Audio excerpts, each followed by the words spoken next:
আসসালামু আলাইকুম আপু, আমার নাম দোলা। ওয়ালাইকুম আসসালাম। আমার যখন নতুন নতুন বিয়ে হয়েছিল তখন শাশুড়ির মুখ থেকে এই ঘটনাটা আমি শুনেছিলাম। যখন আমার শাশুড়ির সাথে এই ঘটনাটি ঘটে তখন আমার শাশুড়ির বিয়েও হয়নি, মানে তিনি যুবতী ছিলেন। তখন আমার শাশুড়ি ক্লাস 8-এ পড়তেন।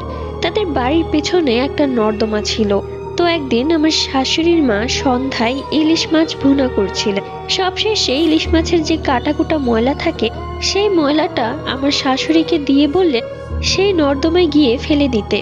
তো আমার শাশুড়িও অত শত কিছু না ভেবে ময়লায় ফেলতে গেল।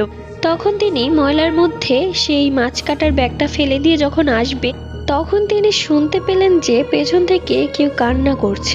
কান্নার শব্দ শুনে আমার শাশুড়ি পেছনে ঘুরে তাকায় এবং তাকিয়ে খুব ভয়ঙ্কর চেহারার একজনকে দেখতে পায়, যেটা দেখে সে ময়লার মধ্যেই অজ্ঞান হয়ে পড়ে যায়। পরবর্তীতে আমার শাশুড়ির আম্মা তাকে খুঁজে পায় সেই ময়লার